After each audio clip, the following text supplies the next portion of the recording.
오늘 우리에게 주시는 하나님의 말씀 누가복음 12장의 말씀입니다. 누가복음 12장 13절로 34절까지의 말씀입니다. 신약 성경 115쪽에 있습니다.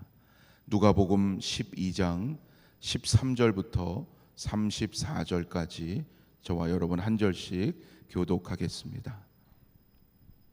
무리 중에 한 사람이 이르되 선생님, 내 형을 명하여 유산을 나와 나누게 하소서 하니 이르시되 이 사람아, 누가 나를 너희의 재판장이나 물건 나누는 자로 세웠느냐 하시고, 그들에게 이르시되 삼가 모든 탐심을 물리치라. 사람의 생명이 그 소유에 넉넉한 데 있지 아니하니라 하시고, 또 비유로 그들에게 말하여 이르시되 한 부자가 그 밭에 소출이 풍성하매 심중에 생각하여 이르되 내가 곡식 쌓아둘 곳이 없으니 어찌할까 하고, 또 이르되 내가 이렇게 하리라. 내 곡간을 헐고 더 크게 짓고 내 모든 곡식과 물건을 거기 쌓아두리라. 또 내가 내 영혼에게 이르되 영혼아, 여러 해 쓸 물건을 많이 쌓아두었으니 평안히 쉬고 먹고 마시고 즐거워하자 하리라 하되, 하나님은 이르시되 어리석은 자여, 오늘 밤에 내 영혼을 도로 찾으리니 그러면 내 준비한 것이 누구의 것이 되겠느냐 하셨으니, 자기를 위하여 재물을 쌓아두고 하나님께 대하여 부요하지 못한 자가 이와 같으니라. 또 제자들에게 이르시되 그러므로 내가 너희에게 이르노니 너희 목숨을 위하여 무엇을 먹을까, 몸을 위하여 무엇을 입을까 염려하지 말라. 목숨이 음식보다 중하고 몸이 의복보다 중하니라. 까마귀를 생각하라. 심지도 아니하고 거두지도 아니하며 골방도 없고 창고도 없으되 하나님이 기르시나니 너희는 새보다 얼마나 더 귀하냐. 또 너희 중에 누가 염려함으로 그 키를 한 자라도 더할 수 있느냐. 그런즉 가장 작은 일도 하지 못하면서 어찌 다른 일들을 염려하느냐.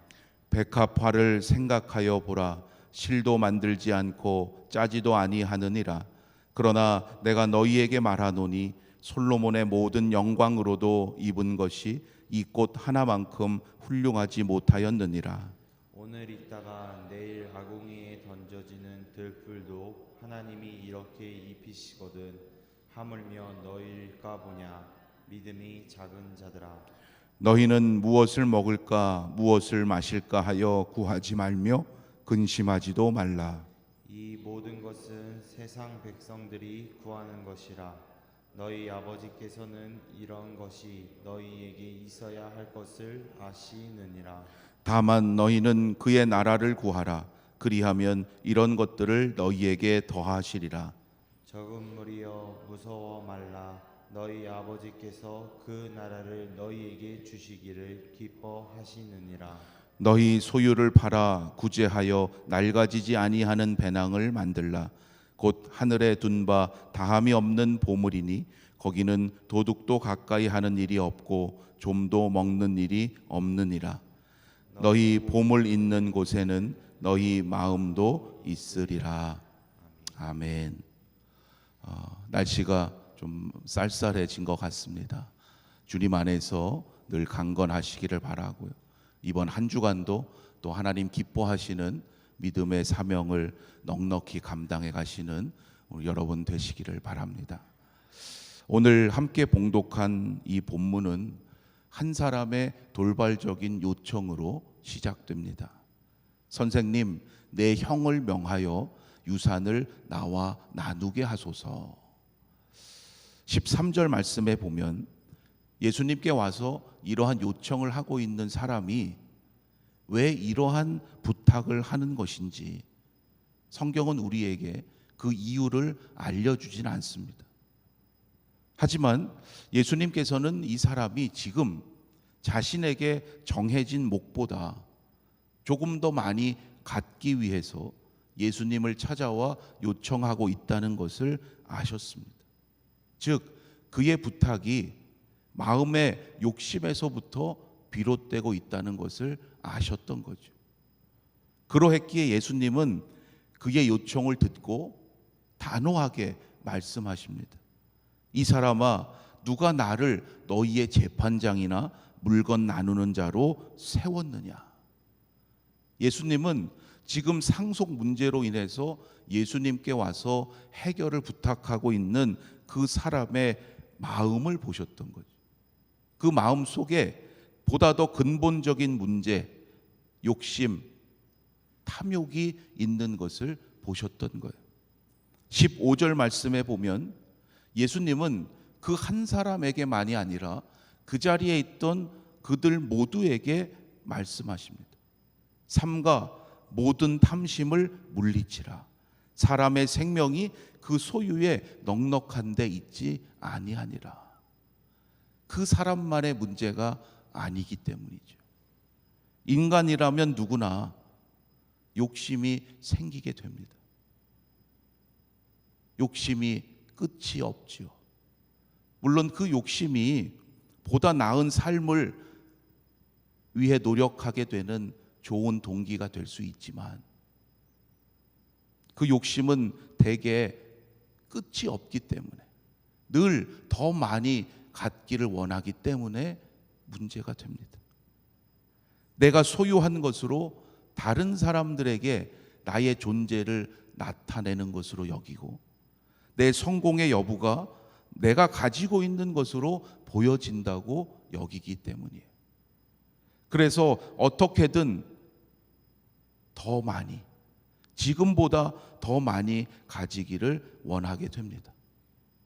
그러나 성경은 우리에게 분명히 경고하지요.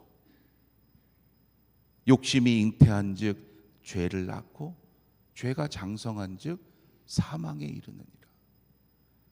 여러분, 무엇이든지 욕심에서 비롯된 것은 결코 감사나 만족이 없습니다. 모든 탐심을 물리치라. 우리는 예수님의 이 말씀을 늘 명심해야 합니다. 지금 내가 갖고 있는 생각이, 나의 계획과 나의 행동이 과연 어디에서 비롯된 것인지, 혹시 나의 탐심에서 비롯된 것은 아닌지 오늘 말씀을 우리의 삶에 비추어 보아야 할 줄로 믿습니다. 우리의 생명이 그 소유의 넉넉함에 달려있지 않다는 거예요. 알면서도 쉽지 않지요. 여러분, 날마다 나의 생명이 오직 하나님의 손에 달려있음을 고백하시면서 어떠한 상황에서도 하나님께만 소망을 두는 믿음의 인생 되시기를 바랍니다. 이어지는 비유의 말씀에서 한 부자의 모습을 우리는 관심할 필요가 있어요. 그는 많은 소출을 얻었습니다. 그런데도 그의 생각이 어떠합니까? 하나님, 큰 소출을 얻게 하셔서 감사합니다. 이 곡식을 올해 제대로 수확하지 못한 이들과 함께 기쁨으로 나누겠습니다. 그러한 마음이 전혀 없어요. 많은 소출을 얻었는데 내가 이것을 어디다 쌓아둘까? 창고를 짓고자 하는 마음밖에 없어요. 하나님께 감사한다든지 이웃과 나누어야 하겠다는, 그리고 그 소출을 얻게 한 그 창조 세계를 돌보아야 하겠다는 마음이 전혀 없습니다. 오직 나에게만 관심이 모아져 있어요. 그가 말하는 말을 가만히 보시면 나라는 말이 가장 많이 나오죠. 내 곡식, 내 곡간, 내 물건이에요. 다 나의 것이에요. 생명의 주인이 누구신지 깨닫지 못하고 풍성한 소출을 주신 하나님의 그 마음을 깨닫지 못하는 이 사람을 하나님이 꾸짖으시죠. 어리석은 자요. 오늘 밤에 내 영혼을 도로 찾으리니 그러면 내 준비한 것이 누구의 것이 되겠느냐. 여러분, 우리가 하나님의 은혜를 깨닫지 못하고 기쁨으로 그것을 나누지 못하면 하나님은 기회를 주시고 기다리셨지만 결국 그것을 다른 방법으로 강제로라도 그렇게 하도록 만드시는 거예요. 하나님이 주신 것을 내 것이라고 여기는 어리석은 자가 되어서는 안 됩니다. 하나님께서 나에게 맡겨주신 것임을 우리가 늘 깨닫고 주인 되시는 하나님의 뜻에 따라서 나누고 귀히 사용해가는 지혜로운 인생이 되시기를 주님의 이름으로 축원합니다. 그러할 때 우리는 나만을 위해서 재물을 쌓아두는 자가 아니라 언제나 하나님께 대하여 부요한 자가 될 수 있는 겁니다. 어떻게 하면 하나님께 대하여 부요한 자가 될 수 있는가? 이어지는 22절 말씀에서부터 예수님이 바로 이것을 보다 자세히 가르쳐 주시는 거예요. 어떻게 하면 하나님께 대하여 부요한 자가 될 수 있는가? 예수님의 그 가르침의 핵심은 우리의 목숨과 몸을 위해서 염려하지 말라는 거예요. 우리의 목숨과 몸을 위해서 염려하지 말라. 여러분, 쉽지 않죠. 여러분, 우리가 기도하고 있는 그 제목과 내용을 곰곰이 생각해 보십시오. 우리의 목숨, 우리의 몸을 위한 기도가 많지 않습니까? 만일 우리의 기도가 대부분 이것만을 위한 기도라고 한다면 우리 스스로는 내가 기도 열심히 하고 있구나 생각할 수 있지만 여전히 그 염려 가운데 있느라고 하나님께 대하여는 부요한 자가 되기 어렵다는 거예요. 하나님께 대해서 부요한 자가 되기를 원하신다면 나의 목숨과 몸을 위해서 염려하는 그 차원을 넘어서야 돼요. 우리의 마음 의지로만 안 되는 거죠. 성령께서 그렇게 기도하도록 우리를 이끌어 주셔야 돼요. 우리가 염려한다고 키를 한 자라도 더 할 수 없다는 것을 우리가 인정하고 그것은 하나님께 믿음으로 맡겨두고 그보다 이 땅에서 하나님의 나라와 그 의를 이루어가는 일에 보다 관심하고 쓰임 받아야 한다는 거예요. 여러분, 목숨과 몸을 위한 염려는 누구나 다 똑같아요. 부자나 가난한 자나 다를 바가 없습니다. 우리는 세상 속에 살아가기에 사실 이러한 염려로부터 완전히 자유롭기는 어려워요. 그러나 그렇다 하더라도 하나님의 자녀가 된 우리의 마음에 하늘의 기쁨과 평안보다 이 세상 염려로 가득해서는 안 된다는 거죠. 여러분, 믿음의 반대가 무엇일까요? 바로 염려라는 걸 알 수 있어요. 예수님은 오늘의 말씀에서 세 가지를 예로 들어주십니다. 까마귀와 백합화와 들풀이죠. 하나하나마다 특징이 있어요. 까마귀는 당시 유대인들이 부정하다고 타보지했던 그러한 새입니다. 그런데 그 까마귀마저도 때를 따라 먹이시는 분이 하나님이시라고 하는 거예요. 들의 백합화는 아무도 주목하지 않고 돌보지 않는 꽃입니다. 그 들의 백합화마저도 그들이 부러워했던 가장 부귀와 영화를 누렸다고 여기던 솔로몬 왕의 그 모든 영광보다도 아름답게 입히시는 분이 하나님이시라고 말씀하세요. 들풀은 잠깐 있다가 사라지는 존재입니다. 그렇게 하찮게 여겨지는 들풀도 하나님이 친히 입히시고 돌보신다는 거예요. 저와 여러분은 그보다 훨씬 더 존귀함을 받는 존재인 줄로 믿습니다. 여러분, 그러한 여러분을 하나님께서 책임져 주시지 않으시겠습니까? 세상은 우리의 의식주를 더 풍요롭게 누리는 것을 행복이고 성공이라고 말합니다. 하지만 주님의 제자들은 그러한 세상의 방식을 따라가서는 안 됩니다. 이미 우리에게는 영원한 생명을 선물로 주셨어요. 우리 인생의 목적이 무엇이어야 하는지를 우리가 잊지 말아야 합니다. 우리 인생의 목적이 풍요로운 의식주를 누리는 것이 아니라 언제나 하나님께 대하여 부요한 자가 되는 것이. 오늘도 또한 앞으로도 우리의 모든 필요를 아시고 가장 좋은 것으로 예비해 주실 하나님이심을 믿고 날마다 세상을 향해 담대히 나아가셔서 하나님의 이름을 높이고 하나님의 뜻을 이루어 가시는 복된 인생이 되시기를 주님의 이름으로 축원합니다. 기도드리겠습니다. 하나님, 저희들에게 영원한 생명을 이미 선물로 주셨음을 다시금 감사합니다.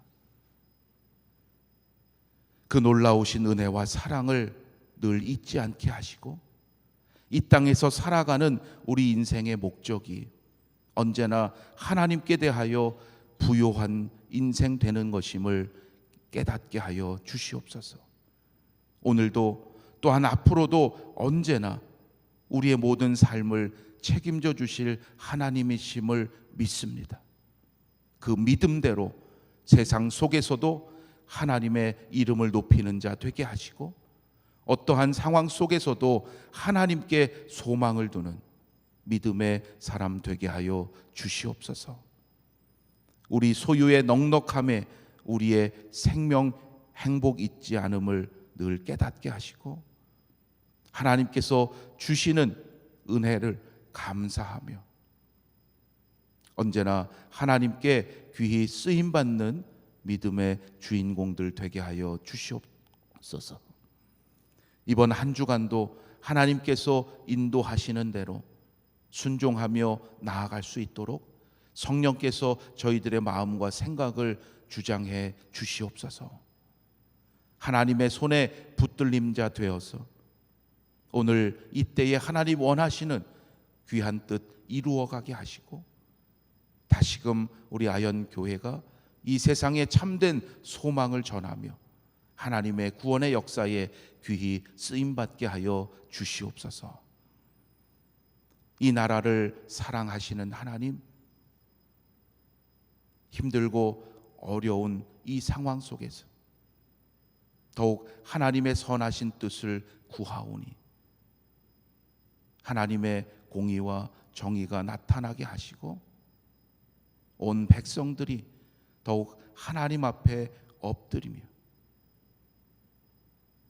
하나님께 겸손히 나아가는 귀한 은혜가 있게 하여 주시옵소서. 이번 한 주간도 창조세계 돌봄의 사명을 감당해 갈 때 하나님 지으신 그 세계를 통하여 하나님의 임재를 더욱 깊이 깨닫게 하시고 우리의 사명을 감당함으로 무너진 그 창조의 질서가 다시금 회복되게 하시고 하나님 보시기에 아름다운 이 세상 되도록 인도하여 주시옵소서.